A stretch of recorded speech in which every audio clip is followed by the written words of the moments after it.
Hello friends, स्वागत है आपका हमारे यूट्यूब चैनल पर। आज मैं फिर हाजिर हूँ आपके लिए सामान्य हिंदी पीवाईक्यू सीरीज क्लास 10 लेकर, जिसमें हम सामान्य हिंदी के प्रश्नों को हल कर रहे हैं और व्याकरण के विभिन्न नियमों को जान रहे हैं।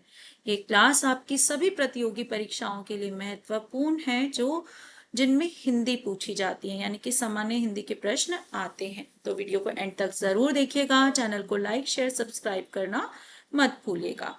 अगर आप इस वीडियो का पीडीएफ पाना चाहते हैं तो टेलीग्राम चैनल से जरूर जुड़िएगा। चलिए आरंभ करते हैं कि दिए गए शब्दों में से उचित तद्भव शब्द से वाक्य पूर्ण करें। मनुष्य की सर्वोत्तम डैश उसके कर्म होते हैं। तो फ्रेंड, सबसे पहले हमसे पूछा है तद्भव शब्द से भरना है। तद्भव कौन से शब्द हैं? संस्कृत के वो शब्द जो कुछ बदले हुए अर्थ में, संस्कृत के वो शब्द जो बदले हुए अर्थ में हिंदी में प्रयोग होते हैं। ठीक है, बदले हुए रूप में हिंदी में प्रयुक्त होते हैं। ठीक है, तो वो क्या कहलाते हैं? हमारे तद्भव शब्द। यहाँ पर जो है 4 विकल्प हमारे सामने दिए गए हैं। पहला पूंछ, दूसरा पूंजी, तीसरा पुंज और चौथा पुच्छ। पुच्छ जो है हमारा तत्सम शब्द है। ठीक है, तत्सम शब्द जिसका अर्थ क्या है? यहाँ पर पूंछ, जैसे जानवरों की पूंछ। पुंज का अर्थ होता है ढेर, किसी चीज का ढेर लगा होना। पूंजी का अर्थ होता है हमारी संपत्ति, वो किसी भी तरह की हो सकती है ना। संपत्ति के मायने सबके लिए अलग अलग होते हैं। और पूछ मतलब किससे है? पूछना से, कि उसकी पूछ बहुत है, उसे बहुत पूछा जाता है। अब प्रश्न क्या है कि मनुष्य की डैश सर्वोत्तम डैश उसके अच्छे कर्म है। तो संपत्ति ही आना चाहिए यहाँ पर, क्योंकि सबके मायने अलग अलग हैं जीवन में। कुछ इकट्ठा करने के, कुछ लोग धन संपदा इकट्ठा करना चाहते हैं, उनके लिए वही सर्वोत्तम पूंजी है। कुछ लोग अपने कर्मों को जो है, जो सबसे अच्छी संपत्ति मानते हैं। हिंदू धर्म तो कहता ही यही है कि अच्छे कर्म करिए, वही सबसे बड़ी संपत्ति है और वही साथ जाने हैं। तो यहाँ पर क्या विकल्प सबसे सही बन रहा है कि पूंजी। तो दूसरा विकल्प यहाँ पर सही बनेगा। अगला है यहाँ पर दूसरों के सुख के लिए अपने सुखों का त्याग। दिए गए वाक्यांश के लिए एक शब्द बताइए। वाक्यांश क्या होता है? एक बड़ा सा वाक्य और उसके लिए एक शब्द होना। ठीक है, बड़े से वाक्य के लिए एक शब्द इस्तेमाल करना। तो यहाँ पर 4 विकल्प हमारे पास दिए गए हैं। सबसे पहला है आत्मग्राही। ठीक है, आत्मग्राही का क्या अर्थ होता है? आत्मग्राही का अर्थ होता है जो खुद के बारे में सोचे। ठीक है, जो खुद के बारे में सोचे। उसके बाद है यहाँ पर हमारे पास आत्मघात। आत्मघात का अर्थ होता है, घात मतलब जो किसी को नुकसान पहुंचाए। तो आत्म का अर्थ है खुद पर, तो खुद को नुकसान पहुंचाने वाला। ठीक है, खुद को नुकसान पहुंचाने वाला। ठीक है, और इसको हम सुसाइड भी कह सकते हैं। ठीक, कि जो आत्महत्या करे वो भी आत्मघात कर रहा है। ठीक है, इसके बाद है आत्मो उत्सर्ग। आत्म जमा उत्सर्ग शब्द से बना है। ठीक है, आत्म मतलब खुद, उत्सर्ग मतलब होता है बलिदान।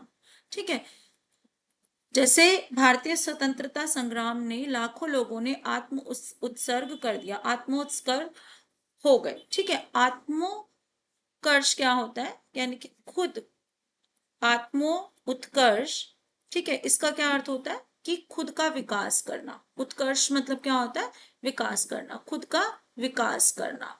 तो यहाँ पर क्या है? जो दूसरों के सुख के लिए अपने सुखों का त्याग करे, तो वो कौन होगा? जो खुद का बलिदान करे, वही हो सकता है। तो यहाँ पर तीसरा विकल्प जो है हमारे पास सही बनता है। तीसरा प्रश्न है हमारे पास, तो पर वारो उर्वशी सुन राधिके सुजान, तू मोहन के उर्वशी है उर्वशी समान। ये जो हमारा है कई बार पहले भी आ चुका है, पिछली पीवाईक्यू सीरीज में भी जो है हमने जो है ये वाला जो है प्रश्न किया था, जिसमें उर्वशी के कई अर्थ हैं। जैसे उर्वशी यहाँ पर, ठीक है, उर्वशी ये है। ठीक है, एक उर्वशी ये है। ठीक है, तो पर वारो उर्वशी, उर्वशी यानी कि उर्वशी। श्री कृष्ण राधा को कहते हैं, तो तुझ पर तो मैं उर्वशी को भी वार दूं, इतनी सुंदर अप्सरा है उसको भी वार दूं, वो भी मेरे सामने आए तो मैं उसको भी ना पूछूं। तू मोहन के उर्वशी, ये वाला उर क्या होता है? हृदय। ठीक है, क्या अर्थ है? हृदय। तू मोहन की उर्वशी यानी कि तू मोहन के हृदय में बसी है उर्वशी समान, किसके समान है? उर्वशी के समान है। ठीक है, तो यहाँ पर क्या है? यहाँ पर 3 अर्थ हमारे पास समझ आ रहे हैं। और जब ऐसा हो कि जो है यहाँ हमारे पास जो है किसी एक शब्द का प्रयोग हो लेकिन बार बार उसके अर्थ जो है अलग अलग हो, ठीक है, तो उसको हम क्या कहते हैं, उस अर्थ में हम क्या कहते हैं, हम कहते हैं उस अर्थ में यमक अलंकार, ठीक है। जब एक ही शब्द की पुनरावृत्ति कई बार हो और हर बार उसका अर्थ अलग हो तो उसे हम क्या कहते हैं, हम कहते हैं उस अलंकार को यमक अलंकार, ठीक है। इसके जैसे काली घटा का घमंड घटा, तो घटा मतलब बादल और दूसरा घटा मतलब कम हो गया, तो यहाँ पर भी क्या है, यहाँ पर भी इसका अर्थ क्या है कि एक ही शब्द है लेकिन हर बार उसका अर्थ अलग है। अगला है निम्न में से कौन सा विलोम युग्म असुमेलित है, यानी कि कौन सा विलोम युग्म नहीं है, ठीक है। सुगति दुर्गति, सुगति मतलब अच्छी गति मिलना, ठीक है। दुर्गति यानी कि बुरी हालत होना, अच्छी गति होना, दूर जहां पर भी लगा होगा क्या अर्थ होगा, बुरा। सौम्य मतलब क्या होता है, शांत सा। उग्र मतलब कैसा होता है, बहुत ज्यादा उत्तेजित होना या गुस्से में होना। सृजन मतलब क्या होता है, सृजन मतलब क्रिएट करना, ठीक है। सृजन मतलब क्रिएट करना और रचना मतलब भी तो यही होता है क्रिएट, तो क्रिएट क्रिएट दोनों क्या होगा, पर्यायवाची होगी। सृष्टि मतलब बनाना और प्रलय मतलब बिगाड़ना, ठीक है। ये सृष्टि है, बनी हुई है, और प्रलय यानी कि बिगड़ जाएगी। तो यहाँ पर ये जो है तीसरा विकल्प सही नहीं है कि दोनों एक दूसरे के पर्यायवाची हैं, ठीक है। तो ये यहाँ पर हमारा उत्तर बन जाता है। अगला प्रश्न है हमारे सामने कि वाक्य विन्यास की दृष्टि से शुद्ध वाक्य का चयन कीजिए। आपको पहले भी बता चुकी हूँ, पहले तो हमें ये देखना है कि वाक्य के अंत में क्रिया हो। किसमें है क्रिया, एक ही में दिखाई दे रही है, दे रहे हैं, ठीक है, तो यही विकल्प हमारा सही बनेगा। बाल गोपाल के सिर पर घुंघराले कुंतल शोभा दे रहे हैं। घुंघराले कुंतल मतलब क्या होता है, बाल, कि बाल गोपाल यानी कि कान्हा जी, छोटे कान्हा जी के सिर पर घुंघराले बाल शोभा दे रहे हैं। यहाँ पर जो है क्रिया नहीं है अंत में, वाक्य शुद्ध नहीं हो सकता, ठीक है। अगला है निम्न में से शुद्ध मुहावरे का चयन कीजिए। मुंह में पानी भराना, मुंह में स्वाद भराना, मुंह में थूक भूख भराना, मुंह में लार भराना। तो यहाँ पे जो है क्या है, मुंह में पानी भराना जो है मुहावरा सही है। आपने कई बार सुना होगा, लालची इंसानों के मुंह में अधिकतर पानी भराता है। अगला है बाजी बलि रघुबंसिन के मनो सूरज के रथ चूमन चाहे में कौन सा अलंकार है। देखिए यहाँ पर बाजी मतलब घोड़ा, बलि रघुवंशिन के, रघुवंश के जो है घोड़े जो हैं मानो सूरज के रथ को चूमना चाहते हैं। तो जहां पर भी मानो, मनु, ठीक है, मनो, मानो, जानो, जनू, जहां पर भी आएगा वहां पर क्या होता है, उत्प्रेक्षा अलंकार होता है, कि जहां पर संभावना की जाती है किसी और चीज की, ठीक है। उपमेय की उपमान में संभावना की जाती है कि मानो ऐसा हो जाए, तो वहां पर हमेशा क्या होगा, उत्प्रेक्षा अलंकार होगा। अगला है यहाँ पर उल्लंघन का संधि विच्छेद पूछा है हमसे, ठीक है। तो उल्लंघन का संधि विच्छेद क्या होता है, यहाँ पर हमें संधि में क्या देखना होता है कि जिन दो शब्दों के बीच में संधि हो वो क्या हो, कि वो दोनों सार्थक शब्द हो, ठीक है। कैसे होने चाहिए, सार्थक, यानी कि दोनों ही शब्दों का अर्थ होना चाहिए। लेकिन ये और दूसरी की बात मैंने क्या बताई थी कि संधि हमेशा किनमें होती है, संधि हमेशा संस्कृत शब्दों में होती है, ये भी ध्यान रखना है, ठीक है। यानी कि उल्लंघन अगर संस्कृत संस्कृत का शब्द है तो ये कैसा शब्द होगा, ये एक तत्सम शब्द होगा, ये बात भी हमें याद रखनी है।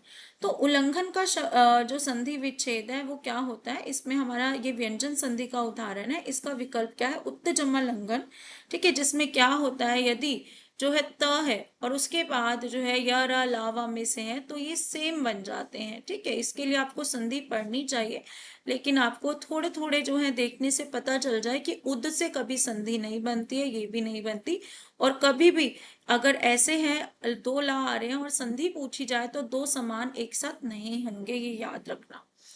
अगला है हमारे पास गिरह कट का समास विग्रह क्या होगा। अब गिरह कट कौन होता है, गिरह का अर्थ होता है जेब, ठीक है। तो गिरह कट कौन होगा, गिरह कट हम बोलते हैं जेब कतरे को, जो जेब काटता है उसको क्या बोलते हैं, जेब कतरा, है ना। तो गिरह मतलब जेब है, तो गिरह कट कौन होता है, गिरह को काटने वाला, यानी कि गिरह कट। यहाँ पर क्या है, समास है हमारा, गिरह को काटने वाला। कैसा समास होगा, ये हमारा तत्पुरुष समास का जो है उदाहरण है, क्योंकि इसमें जो है जो विभक्ति लगी हुई है वो को लगी हुई है कर्म तत्पुरुष की, ठीक है। अगला है वाक्य विन्यास की दृष्टि से शुद्ध वाक्य का चयन कीजिए। यहाँ पर जो है हमें देखना है पहले कि अंत में क्रिया हो। मैं ना भी देखूं तो मुझे है अंत में दिखाई दे रहा है सहायक क्रिया, तो बिना सोचे समझे मैं इसी वाक्य को जो है लगा सकती हूँ, क्योंकि और कोई मुझे यहाँ विकल्प अंत में क्रिया वाला नहीं दिख रहा। ठीक है, तो यहाँ पर इस समय तुम्हारे पड़ोसी तुम्हारी सहायता करने वाले एकमात्र व्यक्ति हैं, तो यही विकल्प यहाँ पर सही होगा।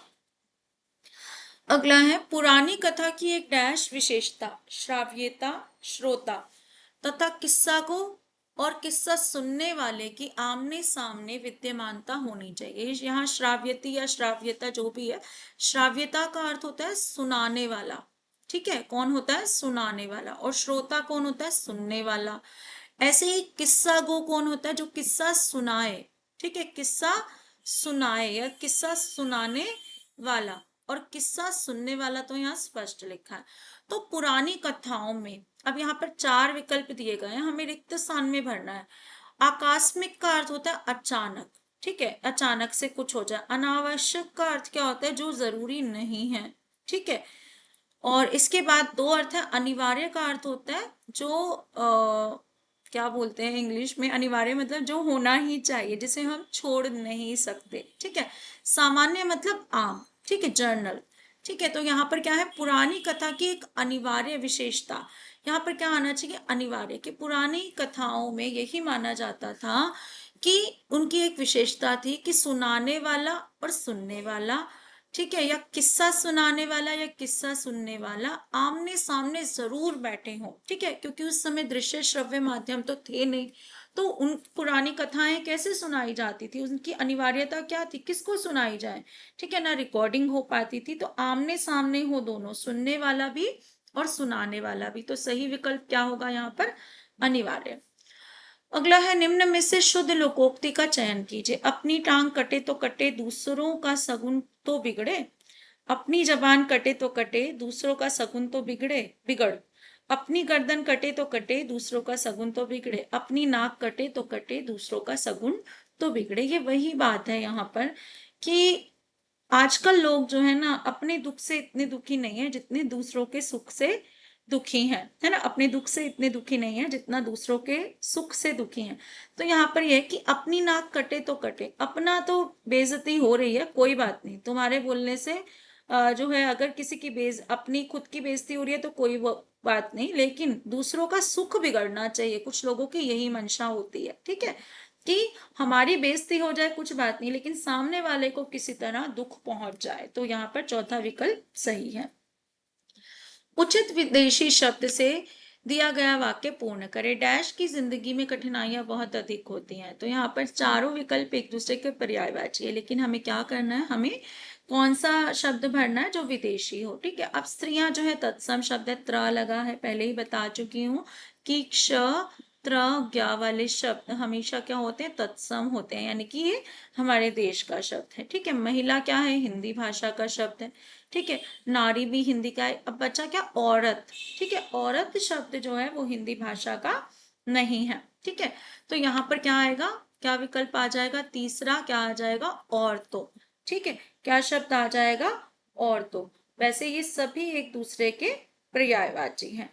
ठीक, अगला प्रश्न है जो हमारे सामने, वो क्या है कि यथाशीघ्र में समास बताइए। ठीक है, यथाशीघ्र का अर्थ क्या होता है? जल्दी से जल्दी। ठीक है, अब यथाशीघ्र जो है, यथा जैसे यथा संभव मैंने बोला, ठीक है, यथा समय बोला। ठीक, और जो है इनमें क्या होता है? यथा जो है एक अव्यय कहलाता है। अव्यय कौन से शब्द होते हैं? जिनमें कभी कोई परिवर्तन नहीं होता, तो इन शब्दों को हम क्या कहते हैं? अव्यय कहते हैं। तो जिन समास में मतलब जिन भी जो भी समास पद है, यदि उसमें पहला पद एक अव्यय है तो वो कैसा समास होता है? वो अव्ययी भाव समास होता है। तो यहाँ पर यथाशीघ्र में कैसा समास होगा? अव्ययी भाव होगा। जैसे प्रतिदिन में भी क्या होगा? अव्ययी भाव समास होगा। प्रत्येक दिन, प्रत्येक, है ना, जो है उसमें भी क्या होगा, हमारा अव्ययी भाव समास होगा। बहुव्रीहि समास में क्या होता है, किसी तीसरे पद की कल्पना की जाती है, अधिकतर भगवानों के नाम यहाँ पर आते हैं। द्विगु समास में संख्यावाची शब्द जो है पहला पद होता है, जैसे चौराहा हो गया, है ना। तत्पुरुष समास में जैसे अभी हमने गृह कट किया, रसोई घर, ऐसे शब्द जो है तत्पुरुष समास में आते हैं, जिनके विग्रह करते समय जो है हमारे पास क्या होता है कि हमें विग्रह करते हुए कारक की विभक्तियां लगानी पड़ती है। ठीक है, ठीक। अच्छा, ये औरत को ये कर लीजिए, औरत किस भाषा का शब्द है, अरबी भाषा का शब्द है, ये ध्यान रखिए। जो आंखों से संबंधित हो, दिए गए वाक्यांश के लिए एक शब्द बताएं। ठीक है, अब नेत्रांत, नेत्र का अंत, जहां पर नेत्रों का अंत होता हो। अगर देखा जाए साइंटिफिकली तो कान जहां पर शुरू होता है वहां पर नेत्रों का अंत होता है, तो ये नेत्रांत हो गया। आखा तो कोई शब्द नहीं है, ठीक है। आखत का अर्थ क्या होता है, आखत का अर्थ होता है जो टूटा ना हो, जो खंडित ना हो, ठीक है, जो खंडित ना हुआ हो उसे क्या बोलते हैं, आखत। ठीक है, जिस पर जो है कुछ खत नहीं हुआ। अब चाक्षु, चक्षु से बना है, चक्षु मतलब आंख, ठीक है, चक्षु से बना शब्द है जिसका अर्थ क्या होता है, जो आंखों से संबंधित हो। अगला प्रश्न हमारे सामने कॉम्प्रिहेंशन का है। ठीक है, चलिए पढ़ते हैं। निम्नलिखित गद्यांश को ध्यान पूर्वक पढ़िए और प्रश्नों के उत्तर दीजिए। 1929 की अमेरिका की आर्थिक मंदी से वहां और दूसरे पूंजीवादी देशों में भी उत्पादन और विदेशी व्यापार में बहुत बड़ी गिरावट आई। जनता की आर्थिक स्थिति खराब हो गई और बड़े पैमाने पर बेरोजगारी फैल गई। दूसरी ओर सोवियत संघ में गिरावट ही नहीं आई, बल्कि 1929 और 1936 के बीच पहली 2 पंचवर्षीय योजनाओं से सोवियत संघ का औद्योगिक उत्पादन 4 गुना से भी अधिक हो गया। विश्वव्यापी मंदी के कारण पूंजीवादी प्रणाली बदनाम हो गई और लोगों का ध्यान मार्क्सवाद, समाजवाद और आर्थिक योजना के विचार की ओर गया। जनता, खासकर युवक, मजदूर और किसान समाजवादी विचारों की ओर खिंचने लगे। राष्ट्रीय आंदोलन के आरंभिक दिनों से ही उनका झुकाव निर्धन जनता की ओर था। 1917 की रूसी क्रांति के प्रभाव से राजनीतिक मंच पर गांधी जी के उदय से तथा दूसरे और तीसरे दशकों में शक्तिशाली वामपंथी गुटों के बनने से यह प्रवृत्ति और मजबूत हो गई। कांग्रेस ने कराची अधिवेशन में जवाहरलाल नेहरू के आग्रह पर एक प्रस्ताव पारित किया। प्रस्ताव में जनता को मूल नागरिक अधिकारों, जाति, पंथ, लिंग के भेद के बिना कानून के आगे सबकी समानता, सार्वभौमिक बालिक मताधिकार के आधार पर चुनाव तथा मुफ्त और अनिवार्य प्राथमिक शिक्षा की जमानत दी गई। लगान व मालगुजारी में काफी कमी, लाभहीन जोतों के लिए लगान माफी, खेतिहरों के कर्जों में होगा, यहाँ पर कर्जों में तथा सूदखोरों के नियंत्रण से राहत, जीवन यापन योग्य मजदूरी समेत मजदूरों के लिए बेहतर दशाओं, महिला मजदूरों के लिए काम के सीमित घंटों और सुरक्षा, मजदूरों तथा किसानों के लिए संगठित होने और यूनियन बनाने के अधिकार, प्रमुख उद्योगों, खदानों और यातायात के साधनों पर राज्य का स्वामित्व या नियंत्रण जैसे वादे भी इस प्रस्ताव में किए गए। यानी कि यहाँ पर सामाजिकता पर जो है बात आ गई, लोगों के हित में कार्य करने के लिए सोचा गया। 1934 में आचार्य नरेंद्र देव तथा जयप्रकाश नारायण के नेतृत्व में कांग्रेस समाजवादी पार्टी की स्थापना हुई। 1939 में सुभाष चंद्र बोस ने फॉरवर्ड ब्लॉक की स्थापना की। यहाँ पर प्रश्न है अब इस पर आधारित, कांग्रेस के कराची अधिवेशन के संदर्भ में असत्य है, क्या नहीं हुआ? तो जनता को मुफ्त एवं अनिवार्य शिक्षा मुहैया कराने का आश्वासन दिया गया, पहला विकल्प। महिलाओं तथा पुरुषों के लिए भिन्न भिन्न कानून बनाए जाने को मान्यता दी गई। इसमें जनता को मूल अधिकार प्रदान करने का प्रस्ताव रखा गया। सार्वभौमिक बालिक मताधिकार के आधार पर चुनाव कराए जाने का प्रस्ताव पारित हुआ। तो जो यहाँ हमने पढ़ा है इसमें दूसरा हमने नहीं देखा कि महिलाओं और पुरुषों के लिए अलग अलग कानून बनाए जाए, ये हमने नहीं पढ़ा, तो ये विकल्प हमारा सही हो जाएगा। अगला है फॉरवर्ड ब्लॉक की स्थापना कब और किसने की? तो फॉरवर्ड ब्लॉक की स्थापना जो है किसने की? सुभाष चंद्र बोस ने 1939 में की। अगला है मार्क्सवाद और समाजवाद की ओर लोगों के उन्मुख होने का कारण निम्न में से नहीं था। ठीक है, 1929 और 1936 की रूस की पंचवर्षीय योजनाओं की सफलता मंदी के बावजूद भी रूस के औद्योगिक उत्पादन में 4 गुना तक ये थोड़ा सा प्रश्न गलत हो गया है, ठीक है, इसको हम छोड़ देते हैं, कोई बात नहीं, नेक्स्ट जो है ठीक करेंगे, ठीक है, इसको छोड़ देते हैं फ्रेंड्स। अगला है कराची अधिवेशन में किसानों तथा मजदूरों के लिए पारित किए गए प्रस्तावों के संबंध में असत्य है।